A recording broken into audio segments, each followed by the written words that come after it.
Good morning students. आज cost के part में हम लोग मार्जिनल कॉस्ट के बारे में पढ़ेंगे।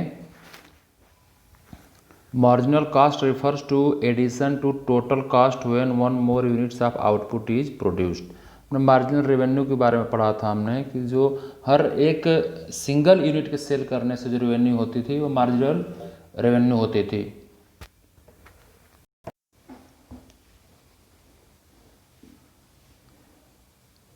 मार्जिनल रेवेन्यू की तरह ही मार्जिनल कास्ट का कैलकुलेशन भी करते हैं, बस इसमें डिफरेंस है कि ये रेवेन्यू है और एक कॉस्ट है।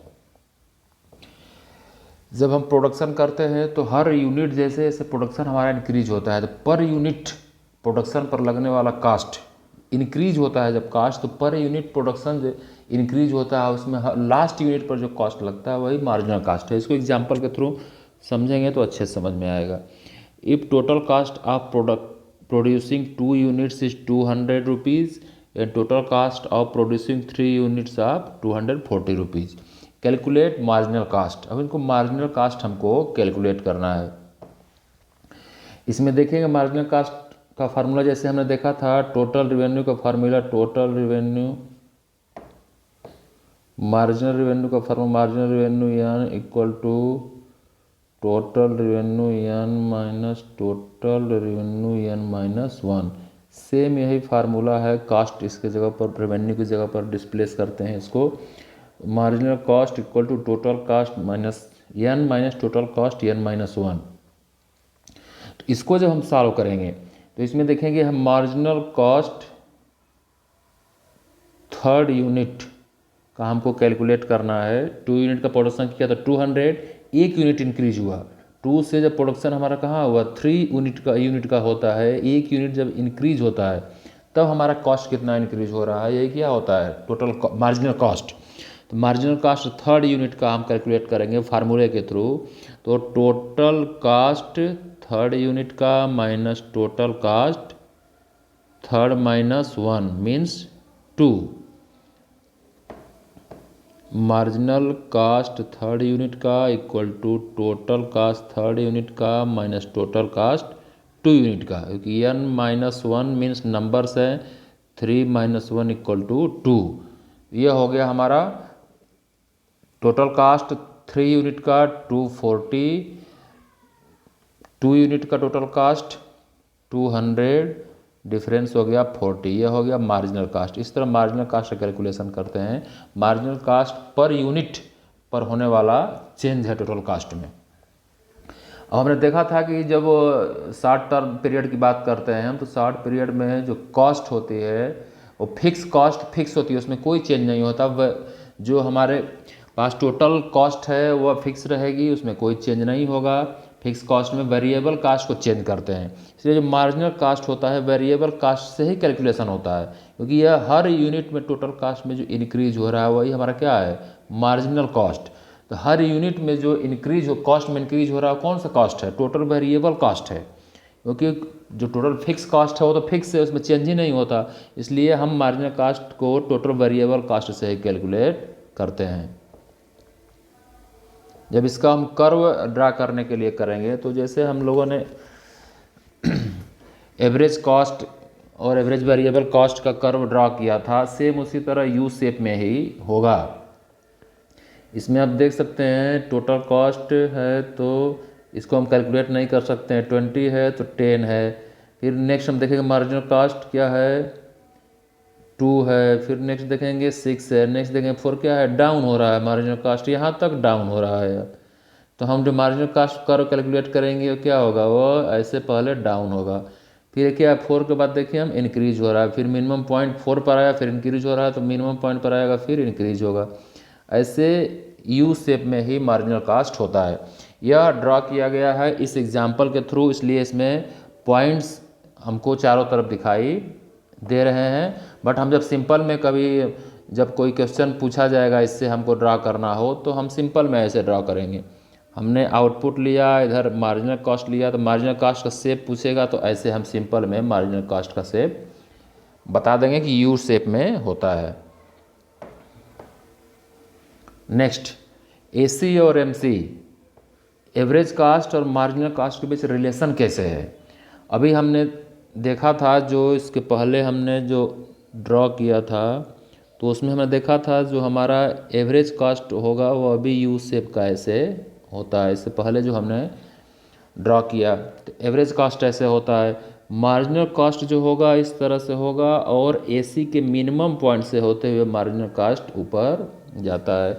ये एग्जांपल जो हमने पीछे टेबल देखा, उस टेबल में भी आप देखेंगे तो वैल्यूज किस तरह से इंक्रीज और डिक्रीज हो रही है, उसी के थ्रू यह ड्रा किया जाता है।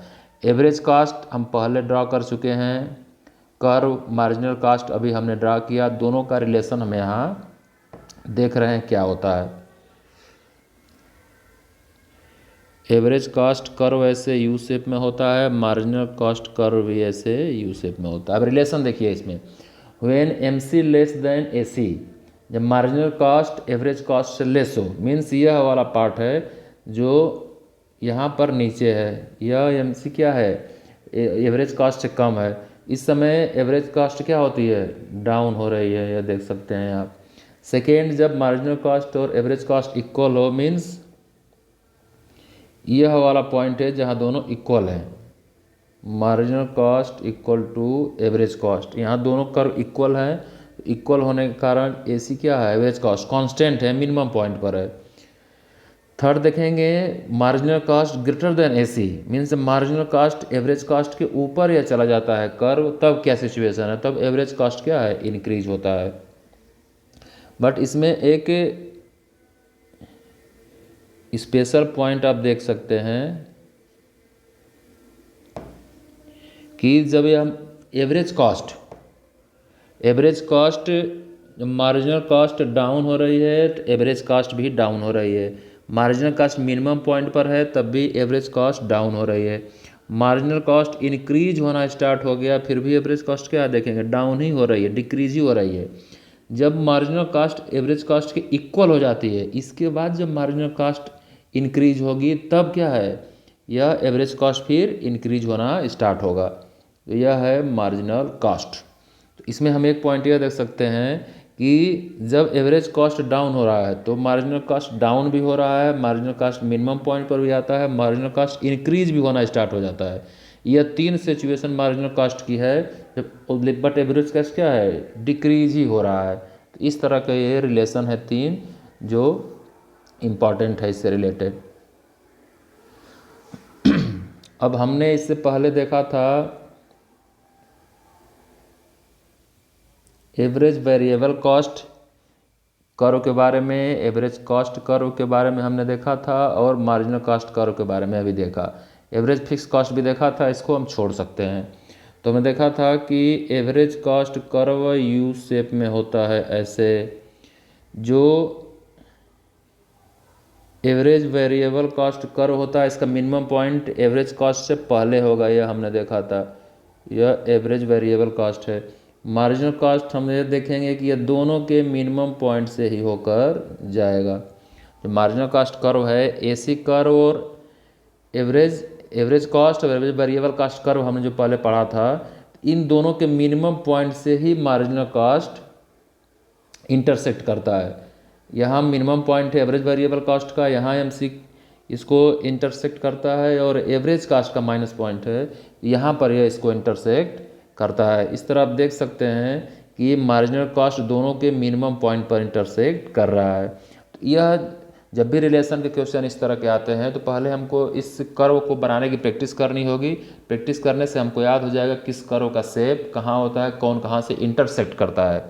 तो इसके बाद हम इसको, इसमें जो रिलेशन है इस रिलेशन को आसानी से हम बता सकते हैं।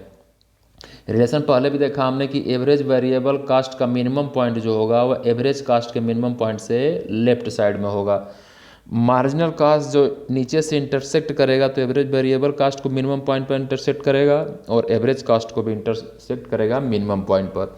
इस तरह इन कर्व के बीच रिलेशन होता है।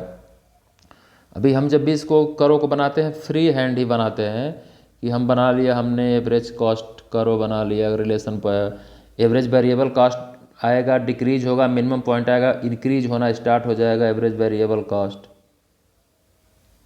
फिर जो मार्जिनल कॉस्ट पहले इंक्रीज होगा मिनिमम पॉइंट में, फिर जब इंक्रीज होना स्टार्ट होगा दोनों के मिनिमम पॉइंट से होते हुए मार्जिनल कॉस्ट इंक्रीज होगा। इस तरह यह इनके बीच का रिलेशनशिप है। अभी हम लोगों ने पहले देखा था total cost equal to total fix cost plus total variable cost. इस तरह ये जब तीनों कर्व हमने ड्रा किया था तो हमने इसमें देखा था कि जो टोटल फिक्स कॉस्ट होगा वह फिक्स है, इसमें कोई चेंज नहीं होता है, इसलिए कॉस्ट है या आउटपुट है, एक्स एक्सिस है वाई एक्सिस है। तो जो ये टोटल फिक्स कॉस्ट होगा यह एक्स एक्सिस के पैरेलल होगा, क्योंकि इसमें प्रोडक्शन हम जितना भी इंक्रीज होते जाएं टोटल फिक्स कॉस्ट सेम ही है, इसमें कोई चेंज नहीं होता। जो हमने टोटल वेरिएबल कास्ट देखा था, टोटल फिक्स कास्ट हमेशा क्या है, ये जीरो से ऊपर से स्टार्ट होता है, क्योंकि टोटल फिक्स कास्ट हमें प्रोडक्शन करें, प्रोडक्शन हमारा जीरो हो तब भी हम कंपनी हमने इस्टेब्लिश कर दी है, मशीनें परचेज कर ली है तो उसका पेमेंट हमने कर दिया है, तो इतना टोटल फिक्स कास्ट कुछ ना कुछ हमारा रहेगा, इसलिए 0 पॉइंट से ऊपर स्टार्ट होगा। टोटल वेरिएबल कास्ट हमने देखा था कि ये जीरो से स्टार्ट होता है, क्योंकि total variable cost raw materials वगैरह होते हैं, जब प्रोडक्शन करेंगे तभी हम उसका यूज करते हैं। तो यह यहाँ से स्टार्ट होता है और इस तरह ऊपर की तरफ टोटल वेरिएबल कास्ट का शेप होता है। टोटल कास्ट हमको मालूम है कि टोटल फिक्स कास्ट और वेरिएबल कास्ट का प्लस है, दोनों को जब हम प्लस ऐड करते हैं तो टोटल कास्ट मिलता है। तो टोटल कास्ट कर्व कहाँ से स्टार्ट होगा, यहाँ से स्टार्ट होगा। उसका रीज़न है कि जब इन प्रोडक्शन जीरो है फिर भी टोटल कास्ट रहती है, वो जीरो नहीं होती है, क्योंकि हमने अगर फैक्ट्री इस्टेब्लिश कर दी है, मशीनें परचेज कर ली है तो टोटल फिक्स कास्ट रहेगा, इसलिए टोटल कास्ट यहाँ से स्टार्ट होगा और इसके पैरेलल टोटल वेरिएबल कास्ट के टोटल कास्ट कर्व होगा। इन दोनों के बीच जो गैप है वही क्या है, टोटल फिक्स कॉस्ट, यह इसके बीच का गैप है, क्योंकि ये फिक्स होता है, इसमें कोई चेंज नहीं होता। इसके बाद अभी हमने देखा एवरेज कास्ट का देखा, तो एवरेज कास्ट कर्व हमने देखा कि इस तरह का शेप होता है। एवरेज वेरिएबल कास्ट कर्व देखा हमने, तो एवरेज वेरिएबल कास्ट का शेप ऐसे होगा। मार्जिनल कास्ट हमने देखा तो मार्जिनल कास्ट का शेप ऐसे होता है, दोनों के मिनिमम पॉइंट पर ही इंटरसेक्ट करता है। Marginal cost average variable cost का मिनिमम पॉइंट जो है एवरेज कास्ट के मिनिमम पॉइंट से लेफ्ट साइड में होगा। इस तरह यह कॉस्ट चैप्टर है जो हमने पूरा अभी पढ़ा।